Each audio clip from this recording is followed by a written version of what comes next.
enjoying it, but you always want more. Like Right. we always want more. But we got to realize that the grass isn't always greener on the other side. At all. And that's that's the thing I see from that relationship is Straight up. like you want all of this fame, you want all of this money, you want all of this attention.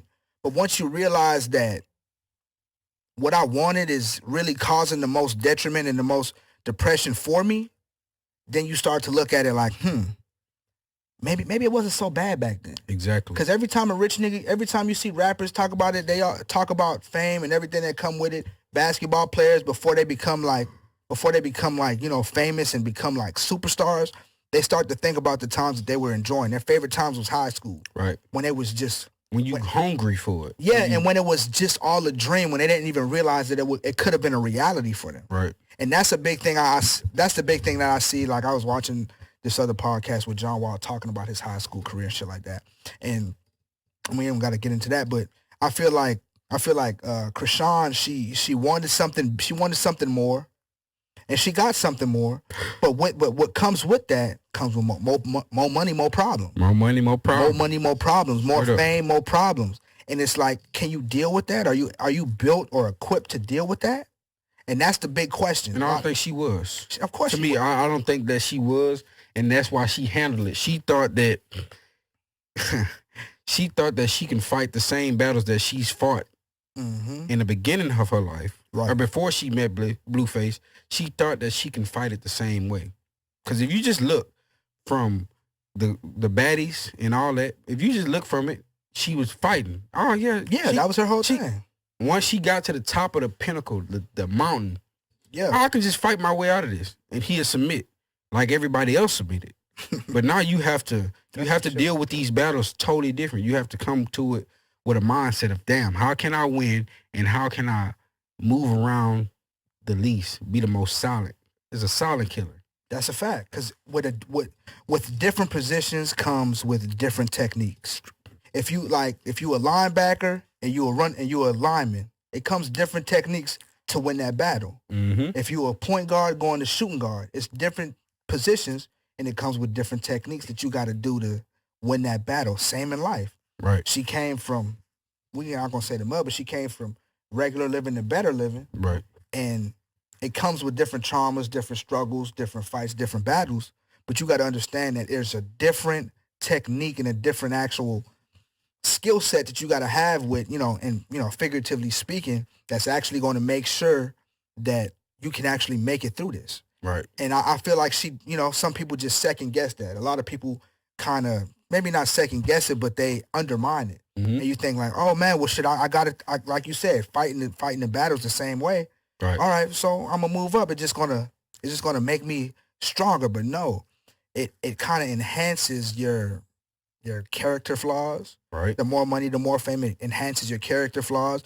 The different position it enhances or it magnifies not your flaws, but your downcomings, your shortcomings. Right. Like I feel like, and not just to get on Krishan or not to get on Blueface, not to get on Krishan so much because she was a regular person trying to find a better life. Right. And he sold her on having a better life. Yeah. And niggas think that a better life is just material. Mm-mm. But she could have been with a regular nigga and been happier, to be honest. In my opinion. Yeah. And he could have found some random ass Black China type bitch that he could play with and do what he wanted to do and probably be happier because he's letting everything happen. I mean, he let everything go and she gonna let everything go. And they really could have been better without each other. And I feel like a lot of relationships, like it's a lot of broken people getting into relationships trying to fix themselves. Right. And that's where the sick shit comes. I mean, it's sick, but it's a sickness. You're two broken people trying to come into a relationship and fix each other when you haven't even fixed yourselves. Right. And Shorty wants to I'm gonna change him, I'm gonna make him a better man, but you haven't made yourself a better woman. And dude's like, nah, same niggas try to wife hoes or whatever happens. Like I'm trying to, fix her. I'm gonna make sure that she's a wifey, but you haven't even fixed yourself to be a husband or to be a good man. Man. You see, I've been watching Mama Pops a lot lately. Man, sir. Yes, sir. But that's what it is. Like you're broken people coming into relationships trying to fix each other. How is a broken screwdriver going to screw in the Talk that talk. So talk like real talk. shit. Like two broken people can't fix each other because you gotta come complete or as a whole being to even be able to maneuver through the situation. Well, we talking about that. Then Michael Jordan been sitting there for a minute. Yeah. Just letting it rock. I just want to rock. Body, yeah. But yeah, bro, it's a lot of like people are broken, people are incomplete, and they think the relationship is going to complete them. Straight up. Like some people, they like. I feel like we live in that world. Like that's where we live. And that's what social media does for us. Like you said, toxicity is accepted, and that's the norm on social media. People want to shout out to Blueface, Bluetooth. They also want to shout out Diddy and Carisha. Mm-hmm. That's all toxicity at the end of the day. Straight up. That's all toxicity at the end of the day. The only people that I feel like kind of broke the toxicity norm or the toxicity stereotype was probably Offset and Cardi B. Because when they was getting into their relationship, it was a whole bunch of Offset cheating. Cardi was just with a nigga that was locked up, and then she hopped out the car on that nigga. You know what I'm saying? And was fucking with Offset. Right. When she was on Love and Hip Hop, she was with a nigga. Right. And she was fucking with a nigga on the show. And then she got out of that, and then she became popping, and she got with Offset. And that nigga, remember that nigga was coming out? Yeah. That once he got out of jail. Yeah, once he got out, he like, yeah, I'm on your head type shit. And toxicity has always been the norm, and it's been really accepted from what we see on TV, what we see with celebrities, because we think that, oh, they got more money than they can fight the problems I got. Because everybody got them problems as far as toxic relationships. We all got those problems. Or trauma or whatever, however you want to put it. You've been through enough in your life to know exactly, like, hey, yeah, I done been through some shit. But it's up to you personally to address whatever that is. Right. And then when you come into the relationship, you should come into a relationship whole. Instead of with all your... And it's not that... We're not saying that you're coming into it without your trauma. You have it. Facts. It's how have you dealt with your trauma. Now you're in a position that you have the house, you have the cars, you have everything that you need. That's because your talent allowed you to have that. Right. But the inside, the person that you are when you by yourself, like who are you then? Have you dealt with that person? And if you've dealt with that person, now we can have a real conversation of us being together on some shit, whoever it may be. That's or even in friendships. Friendships, it's the same shit. No cap. Nothing changes. It's like, nigga, have you dealt with that person in order to be my sister, my brother, my bro? You know what I'm saying? Have you dealt with that's? The that's of this one. Drink to that, man. Man, for real. I really fuck with this Black Land, no cap. Nah, this is what we on today. I fuck with it. Man, you recorded the whole video here, that nigga? I was just like that. I thought that nigga was taking pictures. Shit, that might be the clip. Man, what are you talking about? Man. No, I know you do. 36. Got another hour in this bitch. Spiggled it. Shit. Where we at, Bree? Where we at, Rico? Yeah. My bad. Yeah. My bad. I'll cut that out. So I cut but that'll definitely be cut out. But yeah, man, I just say, just to close, you want to close out on the? I feel like I did, but okay. Now I just want to make sure. I want to make sure that we skipping. We going to the next one. But just to close out on that topic with Blueface and Bluetooth or Krishan Rock. My biggest thing is if you're in a relationship, just my closing thoughts. Being in that relationship, getting in that relationship, make sure that you are complete. Make sure that you're not broken. Get into these relationships. Broken people, like hurt people. Broken people cannot fix people. That's something that can never, like, it just don't add up. It don't make sense. That's like, I ain't gonna do that. But that'd be crazy. Man. But no, like, broken people can't fix people. And you can't expect yourself to fix a broken person if you haven't done the work to fix yourself or to complete yourself or to heal yourself. You know what I'm saying? Two open wounds ain't never. What you gonna do with that, man? What can you do with that? What you gonna do with that, man? What can you do with that? That's all I got to say, man. Make sure, like, shout out to Bluetooth, shout out to Blueface. I hope the best for everybody. Blueface did end up saying that there was a kid on the way. She's pregnant, and before she announces that it's his kid, he wanted to say that there's 10 other baby daddies or 10 other potential baby daddies in the situation. I mean, I wouldn't fuck with a bitch that fucked 10 niggas in a year. While I was with her. In the whole year that I was with her. That's crazy. Nuts. That's nuts. And you try to say... I'm not fucking with you not P. You not... No. That's not P. That's simp shit. Speak on it. If she fuck a half of a nigga... shit, man. I'm talking about if she fuck a half a nigga. I'm talking about... Listen... If she fuck a half a nigga, whether she topped that nigga or that nigga topped her, either way you put it. Yeah. Topping the bitch sounded a little crazy. I was like some other shit. Because if she topped a nigga, I do not want to see that bitch again. No, I'm just saying if she top a nigga, or she let a nigga, I don't know. That's a question. Bro, how would you feel if I ain't gonna say your bitch, but no, I'm here. If your bitch if she just got a coochie ate by the nigga. So that's all I'm about to ask. Like, what's worse? Your bitch getting her coochie ate or your bitch dropping top on another nigga? Do we even have to ask that question? Honestly, listen. She can get a coochie ate. Yeah, that's a fact. She can get a coochie ate. Yeah, because that nigga's a munch. If she dropped that neck. But if she turned... But if she turned into a munch... If she dropped that neck, it's different. It's a wrap. Listen, we ain't got nothing to talk about. You seen that shit on Twitter with the dude caught this bitch out there getting back shots? And he stabbed the... Yeah, he's dead. He came out stabbed. He stabbed the nigga about 4-5 times, stabbed her 39 times. If she dropping that neck, it's different. Listen, if bitch can't drop that neck. Nah, for real. That's different, bro. That's sick. That's different. That was never your bitch if she dropping neck for another nigga. I don't care what nobody say. I don't care what if you dropping top for another nigga and you got a nigga at home, that's crazy. Am I tripping? Cause you know. Call me mijo, cause she gotta go. That whore has got to go. Shit, fuck that. You unlock this for me. Whore, you have to go.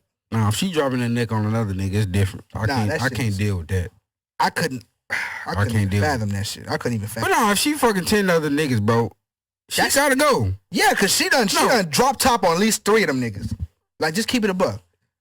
What that nigga Cole said, she only fucked about 3 or 4 niggas. So you know you gotta multiply by 3. Listen, if it's 10 niggas, that's crazy. That bust, that's different. That's nuts. He done bust on the bro, listen. What? I'm sick of this shit. I hope it wasn't Drake in there, man. Cause you see he was talking about Drake. I hope it wasn't Drake. You know Drake a slick ass nigga, man. Drake a sick nigga. Yeah. I got another part I want to bring on to have that conversation about. That nigga really admires how Drake fucks other niggas' bitches. It's just really kind of sick. It's kind of wild. Yeah, he's sick too. It's kind of wild. Yeah. You already know what it is. Niggas. You already know what it is, but is that you ain't never met this nigga. All right, okay. I thought that was. Oh, Bucko? Yeah. Nah, you ain't never met this nigga. But you gonna meet him. Nigga, yeah. Solid nigga. But, freak ass nigga. Go ahead. Yeah, he's a freaky nigga. Hey, go on there, man. But yeah, I was reading some shit. I want to read some shit I saw on social media or whatever. But it was like a violinist, like a violin player. He played for 45 minutes in the New York subway. A handful of people just was, going crazy, you know what I'm saying, playing the violin. And a lot of people, it's like a couple people came and stopped. It was a lot of people that was fucking with it.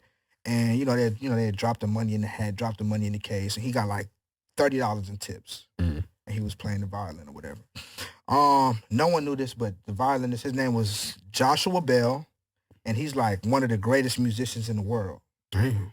In that subway, he played one of the most intricate pieces ever written with a violin. And that shit was worth $3.5 million. And he's playing this whole composition that's worth $3.5 million. So the night before he was playing in the subway, he did something in the Boston Theater. I was thinking it was New York. He did the Boston Theater, and the tickets was going about $100 a piece for the tickets.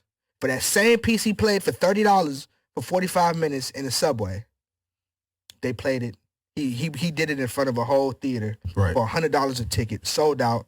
And they said the experiment proved that extraordinary in an ordinary environment does not shine and is so often overlooked and undervalued.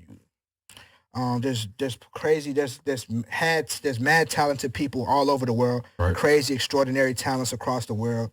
But if they're not given the right opportunities, they're not given the right stage, then it's going to get undervalued. Right. It's not going to be as appreciated as much. Because if they see, oh, he's in the Boston Theater, they're like, oh, well, I got to pay. Because if the Boston Theater fucks with him, then I fuck with him just off the strength. Kind of like clout.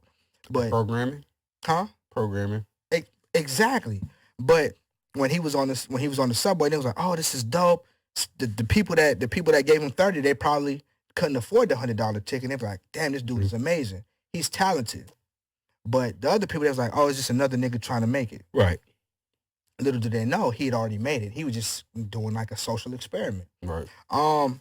And that brings me to like we are all, that's kind of why I stopped being a rapper, bro. Right. It's like, you know what I'm saying? Like you can be as talented as you want. You can be as good as good as your craft as you want.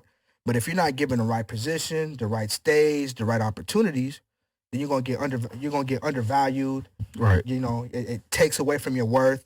And it kind of removes it kind of takes away from the actual content and the substance. Shout out to Joshua Bell. That's genius. That's genius, you know what I'm saying, hands down. But I take it to where if you feel unappreciated, you gotta go to a place that appreciates you. Right. Like you have to be at a place that appreciates you. And that's the thing that a lot of people miss out on, a lot of people forget about, that, oh, I just, I'm going to keep doing this, I'm going to keep grinding in front of these people, and hopefully somebody will take this out somewhere. But there used to be a saying, like, if you don't like master your hometown, or you don't master your home city, your home crowd, then you're not built to make it elsewhere. Right. But sometimes you got to branch out of your hometown, because there's always the crab in the bucket mentality. There's always that. There's always people that's gonna feel like, oh, that nigga just a local nigga. He ain't got shit on me. Right. So I can, I'm better than him, or he's not appreciated. I don't feel like we appreciate our homegrown talent as much. Pause, just in case, Yeah. You know what I mean? We don't appreciate the homegrown talent as much as we should. But how do you really, like, how do you maneuver that? Do you just say, fuck everybody else that didn't appreciate me and just go straight to find appreciation? And how do you go back to the people that are supposed to, that you want to appreciate you? Because when you want them to appreciate you, it's a different thing, and you hold resentment. Just like bitches. Like every bitch that I ever been with, that I said I had a relationship with, and I felt like I was unappreciated, she didn't see my worth or whatever have you. Right. That bitch never upgraded from me. And that ain't that ain't no pride shit, bro. But I've never seen a bitch that I was with upgrade. It was always a downgrade, and it was always like a poor man's Fresco or a poor man's Rico. Man, and simple as that. And that's just what it is. Yeah, and ain't no way around it. Yeah, it ain't no shade to whoever that nigga is, but that just. Oh, bro, that is crazy. Whoever those niggas are, because there was a few. You know what I'm saying? There's plenty of. Some bitches got types, some niggas got types, and I can never say I downgraded on the bitches I've been with either. Right. Or the women I've been with. You know what I'm saying? Yeah. I ain't going to disrespect women all the time. But I'm not going to, you know what I'm saying? I can't say that I ever downgraded. How do you maneuver that? Not just with women, but just period. Just to bring it to a relatable place. Like, how do you maneuver that? Like, being unappreciated, finding a place that appreciates you, and you not compromising who you are. Yeah. You owe me a shot. Yeah. Just take one. Yeah. I mean, I see